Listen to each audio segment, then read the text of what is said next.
ఎవరి తప్పులు వారు తెలుసుకోవడానికి సమయం ఉండదు, కానీ ఎదుటివారి తప్పులు వేలెత్తి చూపడానికి మాత్రం కావలసినంత తీరిక ఉంటుంది.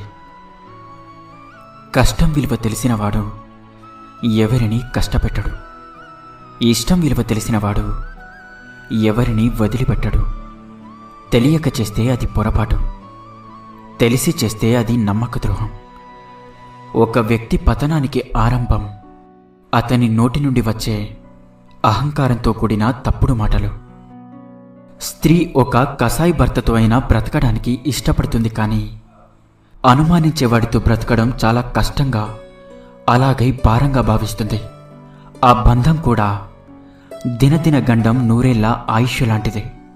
మనిషికి బ్రతకడానికి పెద్దగా ఖర్చు ఉండదు, కానీ ఎప్పుడైతే ఎదుటివారిలా బ్రతకాలి అనుకుంటాడో అప్పుడే సంపాదనకు మించిన ఖర్చు పెడతాడు. ప్రతి మనిషికి బంధం అనేది చాలా ముఖ్యమైనది. ఈరోజు వచ్చిపోయే ధనం కోసం ఆశపడకు. జీవితాంతం తోడుగా ఉండే బంధాన్ని వదులుకోకు. వాదించే వారికి మీరెంత తక్కువగా స్పందిస్తే అంత ప్రశాంతంగా ఉండగలరు. ఆకలిగా ఉన్నప్పుడు దొరకని అన్నం, అలసిపోయినప్పుడు దొరకని నీడ, దుఃఖంలో రాని బంధం, కష్టంలో ఉన్నప్పుడు తోడులేని స్నేహం, మరణించాక చూపించే ప్రేమ వ్యర్థం లాంటివి. ఒంటరితనం అంటే ఎవరూ లేకపోవడం కాదు, అందరూ ఉన్నా కూడా నిన్ను అర్థం చేసుకునేవారు లేకపోవడమే నిజమైన ఒంటరితనం. ఎదగాలనే తపన ఉన్నవాడిని ఎవరూ ఆపలేరు. నిజమైన ప్రతిభ ఉన్నవాడిని పాతాళంలో పాతిపెట్టినా కూడా వాడు భూమిని చీల్చుకుంటూ పైకొస్తాడు. అరచేతిని అడ్డుగా పెట్టి సూర్యోదయాన్ని ఆపగలమా? నీ వాళ్ళు అనుకున్న వారి దగ్గర నీ విలువ తగ్గినప్పుడు మౌనంగా, అలాగే దూరంగా ఉండడమే ఉత్తమమైన మార్గం. కండబలంతో బండలు మోయగలిగిన వాడికంటే గుండె బలంతో బాధ్యతలు మోయగలిగిన వాడే నిజమైన బలవంతుడు. అప్రయత్నంగా, అలాగే అదృష్టంతో వచ్చిన గెలుపు కంటే నీ ప్రయత్నంతో సాధించే గెలుపు ఎంతో సంతోషాన్నిస్తుంది. కష్టాలు ఏడిస్తే పోవు, అలాగే సుఖాలు నవ్వితే రావు. గుండె నిబ్బరంతో నవ్వుతూ పోరాడితేనే నేటి కష్టాలే రేపటి సుఖాలవుతాయి. జీవితంలో ఎప్పుడూ నటించకండి. మీరు ఎలా ఉన్నారో అలాగే ఉండండి. ఎవరిని మెప్పించడానికి ప్రయత్నం చేయకండి. ఒక్కసారి జీవితంలో నటించడం అలవాటైతే జీవితాంతం నటించాల్సి వస్తుంది.